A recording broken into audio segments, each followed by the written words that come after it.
নতুন নয়, দীর্ঘদিন ধরে আপনার লড়াই চালিয়ে যাচ্ছেন শ্রমিকদের স্বার্থে, শ্রমিকদের জন্য। সামনেই ভোট, মনে হচ্ছে কেন্দ্র সরকার একটু মুখ খুলবে আশ্বাস আমরা কেন্দ্রীয় শ্রমিক সংগঠন এআইইউটিইউসির নেতৃত্বে পশ্চিমবঙ্গে তো বটেই, গোটা ভারতবর্ষেই সংগঠিত অসংগঠিত কন্ট্রাকচুয়াল স্কিম ওয়ার্কার সমস্ত ক্ষেত্রের কর্মীদের বিভিন্ন দাবি দাওয়া নিয়ে আমরা আন্দোলন লড়াই ধারাবাহিকভাবে করছি।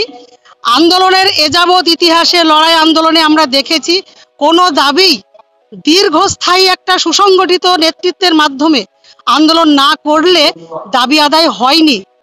আমরা যেটা দেখতে পাচ্ছি, কেন্দ্রীয় সরকার ক্রমাগত শ্রমিক মারা নীতি, শ্রমিক বিরোধী নীতি, এই নীতি নিয়ে আসছে এবং তাতে চাকরির বাজারকে ক্রমাগত সংকুচিত করছে।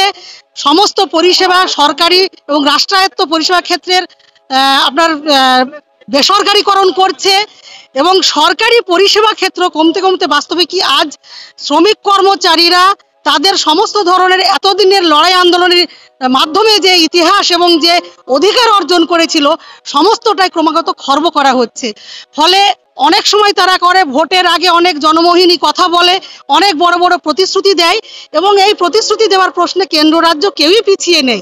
কিন্তু আমরা যেটা বাস্তবে দেখছি, আমরা নানান ধরনের তথ্যও দেখছি, সমস্ত উৎপাদনে, খাদ্য উৎপাদন, সমস্ত উৎপাদনে কিন্তু ভারতবর্ষ অনেক এগিয়ে আছে, কিন্তু মানুষের চাহিদা মেটানো, তার প্রয়োজনে তার কাছ পর্যন্ত সুবিধা প্রদান করা, এটা কিন্তু কোনো সরকার দিচ্ছে না।